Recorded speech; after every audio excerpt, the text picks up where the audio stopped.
Oh yeah, that does smell good. It's a little travel size of Guerlain's Habit Rouge. Honestly, this brings back so many memories, so many memories. We used to drive down to Cornwall every summer holiday. My dad, he had this fragrance, and I never liked it. It used to stink the car out, but I love it now. And it brings me back to memories of those holidays in Cornwall, sitting by the beach, having an ice cream, going in the sea, just being with family and friends and enjoying yourself, carefree. I loved it. So what's this video about today? What's this fragrance film about? Well, it's going to be about dementia. So dementia is one of the biggest killers in the UK. It's becoming more and more of a problem. And yeah, it affects so many people. Whether it doesn't affect you personally, maybe you don't get it, you'll know someone who does. And it can be debilitating. It can be really, really tough. Not just physically looking after those people, but also mentally. So the film today is going to be about that and why it's an important cause to be aware of. And can fragrances help? Can they help in trying to slow down the effects of dementia? Well, that's what we're going to talk about today. So I just wanted to give you some facts on dementia just to really emphasise how much of a big problem it is. This is in the UK, but we know it's a worldwide problem. So currently, according to the Alzheimer's Society, approximately 1 million people are living with dementia in the UK. It's projected to rise to 1.4 million by 2040. That's not a long time away. That is not a long time away at all. Around 70,800 people in the UK have young onset dementia. That means dementia if you're under 65. So yeah, that's not an old age. It may seem it, but it's really not an old age, is it? An estimated 70% of people in care homes have dementia or severe memory problems. So again, more care is needed for these people to make sure they're safe, because as we know, dementia can have some very debilitating effects for those people suffering with it. About 1 in 3 people will develop dementia in their lifetime. 1 in 3. It's not many, is it? After age 65, the likelihood of developing dementia roughly doubles every 5 years. So again, as I was saying earlier, people are living longer, and that means the risk of dementia is going up and up and up. And that is going to affect one thing, which is their quality of life. It costs 42 billion per year, 42 billion, which is going to expect to rise to 90 billion by that 2040. So 14 years time is going to over double in cost. Cost of living at the moment, scary, isn't it? So yeah, they're just some little stats. Obviously, what I'm going to do, I'm going to go for a work. I'm going to tell you my experience of it and maybe how fragrances potentially can help in sort of reducing the negative impact of dementia. So going to get the clothes on, and yeah, we'll go out for a run and we'll talk about it. We are out running, and it is thankfully not raining at the moment. The clouds look a bit ominous, I must admit. But anyway, we are talking about dementia today for this film. And look, that's not really a positive, happy subject, but I don't want this to be a sad sort of video or anything like that. I don't want this to feel like that sort of video, because that's not the point of these, and this is obviously a fragrance channel. We'll talk about that in a little bit as well. But I wanted to share a story today about my nan that links to dementia. And as I said, I know that many people have gone through similar things. And as I said, sometimes it does feel like there's a lot of negativity around. So we don't want it to be a negative story. But my nan, so unfortunately she passed away during COVID time. And again, nothing linked to COVID, anything like that. But I want to give the story about her. So obviously this channel was started as a fundraising channel. And the first thing I wanted to do was I wanted to do a fundraising event for my nan. It was never really easy to know which one to do, because I was going to do diabetes, because she suffered with something called diabetes insipidus, which is not a very well-known form of diabetes.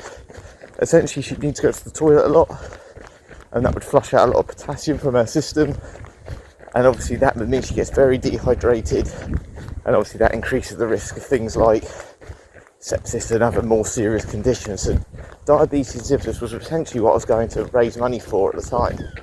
But I couldn't really find a charity specific enough to it, so I didn't do that. And then I considered dementia, and this is really the story today. So my nan's story is, before I was born, she essentially had a brain tumour, and again, it was benign. I don't think it was anything that they thought they could operate on, and hopefully the outcome was going to be okay. I think she woke up one day and she couldn't see, so essentially wherever it was growing on her brain, it completely affected her vision, and she was due to go on the course of like radiotherapy and essentially have her treatment. And what happened was they put I think there's like this headgear they used to put on essentially to zap your brain. I don't know how it works now. I'm sure technological advances have improved a lot in 20-30 years, but they put it in the wrong place. And what happened is she essentially went deaf as well. They zapped the wrong part where this thing wasn't fitted properly on her head. So she lost her hearing at the same time. And obviously her eyesight was still affected. She got a bit of her sight obviously once the treatment was done. And I think one of the biggest regrets we ever had was we never claimed, or my family, my mum, my granddad, never claimed any sort of medical compensation for that. And she could have potentially got, millions of pounds in compensation for this huge error that they made. Now, obviously at that time that's completely different. That's not dementia, it's obviously dementia is a completely different thing. But there's a lot of studies, there's a lot of reports that when you've lost your sight a little bit, and when you've lost your hearing, that has a negative impact on obviously how your brain works. And hearing loss and dementia is a big thing because you can't hear what people are saying, and you're just reducing the amount of information that's going into your brain. And in my lifetime, since I knew my nan, I obviously only knew her this way. And look, she didn't know things that well. She sometimes would call me my brother by mistake, but that was more a case of she couldn't necessarily see. So me and my brother would look quite similar to her because we're just a blur essentially.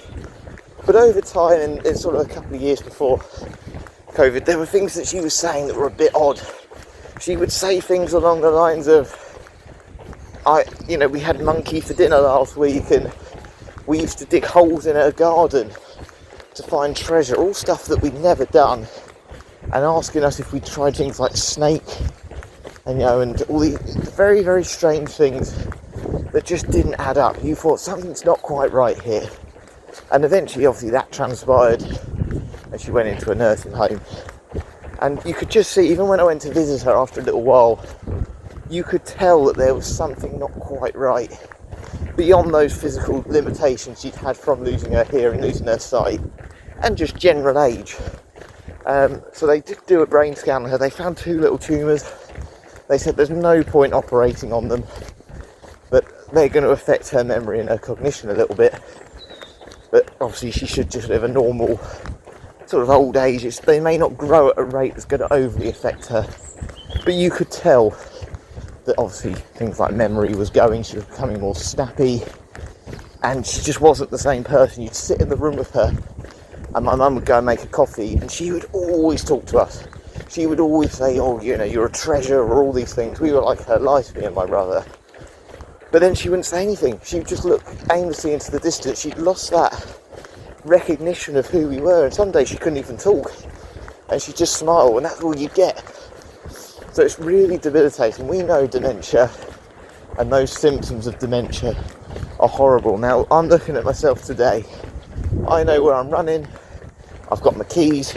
I've got my phone. I know what day of the week it is. It's Monday. I know all these things. But some people won't. And my mum's had stories as well. So it's not just my nan. My mum's had stories of where she had to look after a neighbour once because the woman's husband didn't recognise her and swear and get aggressive at her. And aggression's a big, big trait of dementia. And things like CTE, if you've had brain injuries, concussions, all those things, it is a hot topic. And obviously, as we've seen with the stats, it's getting worse and worse and worse. So, I've got my keys on me today. Certain things you need to potentially look out for. Forgetting your keys, forgetting where you've parked the car, putting on the wrong shoes. I mean, I've had things where some people have sat in the car and they don't even know how to turn it on. Just general signs like that. And of course, some people will say, look, do crosswords, keep active, eat fish, all those things.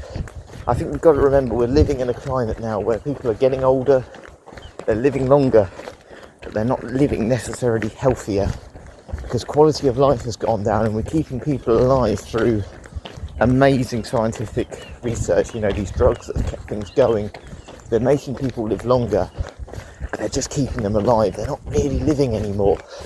And that's what it felt a little bit like my nan at the end. She was almost she was there as a physical thing. The lights were on, but nobody was home, essentially, is what we're trying to say. So, how does this link to phrases? How does this link to, how things are perceived? Now, obviously, there's a lot of research out there how, as we were saying, exercise increases your blood flow to the brain. And hopefully that's what it's doing for me this morning. Omega-3 increases this sort of fluid, it makes it more elasticated, more runny in the brain, which is good. You want a nice sort of smooth fluid in your brain, so omega-3 is apparently great. Crosswords, all these things that can keep your mind active. But also sometimes memories are very important as well, and just thinking back to the past as well. Now, as we've always said, we talk about senses a lot, and I've spoken a lot about phrases for obviously complement factor, for all these other things. But sometimes one of the best things about phrases, whether you like the smell or not, is nostalgia. And that's really what I wanted to bring up here today. So there's no real evidence. I think we need to first of all say this. I'm not saying fragrances at all are going to help prevent the effects of dementia. Of course I'm not. However, on Alzheimer's website, there is some guidance. It's not evidence. Again, the evidence isn't really there. But there is some guidance that suggests if you smell a fragrance, it can help calm you down, number one, which is one of the benefits of having this. If you apply the fragrance to someone who's got dementia, it can reduce those stressful feelings. Again, things like lavender we know are proven to be relaxing, uplifting type scents essentially. They can help reduce some of those feelings of aggression which are very common in people who have dementia, because again they have a shorter fuse. But also the smell can bring back some nostalgia, so if you've got a scent that they can recognise, sometimes if they can't verbalise, and there were days my nan certainly couldn't verbalise, but what I could do is I could spray my arm, put my arm to her nose, and she'd recognise scent, and she'd sometimes used to sort of smile or go like that. She had a perfume that unfortunately one of the nurses actually stole in her care home, which my mum spent a lot of money on. You can imagine that was quite upsetting, but it was one that she could recognise, you know. So all those things are really important. So fragrances, look, something I want to do this year with this challenge, I want to put fragrances into how can we use them for good, whether that's to do a fundraising thing where every mile I run with a fragrance or something, we can link to putting money into a jar, we can give it to a cause. I think we can definitely do that this year. But if you know someone in your life, and I'm sure you do, as we've seen, the statistics, the numbers suggest that dementia's on the rise, whether it affects you or someone you know, maybe we can use phrases. Maybe scent is something you can consider if they're struggling. If you think, I can't verbalise it, I can't talk to them, maybe I put a spray on that they might like or they may recognise, and it might just calm them down. So yeah, really that's the story today. So my nan has suffered with it. I'm sure you all know people who have. I was working in a job once where police turned up, helicopters everywhere. They were looking for someone because someone in the local area to where I was had gone missing, and they found them in a field, freezing cold, disorientated, hadn't had their medication, all those things as well. So just really what I'm saying is fragrances again can be used in so many different ways, and I really wanted to bring up a topic I think that affects a lot of people and it's on the rise. So I thought I could use fragrances today to kind of emphasise that story and also tell you a bit about my nan, because she was certainly a character. You know, she used to her sort of swear word was bloody armhole. She used to say it all the time. She was annoyed. But the best bit about her is she literally was a family person, and all you'd see with her, because obviously she couldn't do a lot because of her limitations, but she'd sit there all day, bargain hunt at 12, you'd have deal or no deal at weakest link on in the afternoon, 15 to 1, you'd go round there at times, who wants to be a millionaire at night, I'm a celebrity, all those things. And she was funny. She'd have a face like thunder, by the way. Again, where she had her dementia and her sort of memory issues, she made no secret from her facial expressions if she liked you or not. She really didn't. But she, as I said, she was just brilliant. She had a good heart. And yeah, that is the story of my nan though. But again, dementia, it's a big thing. I know there's a lot of people going through it.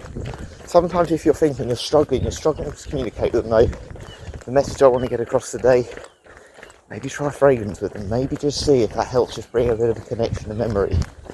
Because let's be honest, those memories, whether it's Habit Rouge, for me going on holiday with my dad, or even just some that I remember from school, like CK1 shop or my first job, training courses where I work Colonia Pura. They'll certainly give you memories in the future, good or bad sometimes. But thank you very much for watching. It's a different film. We'll do a sort of a funny story one next time where I'll do some acting. I'll get my acting skills back on. I look forward to doing it. I'll catch you later.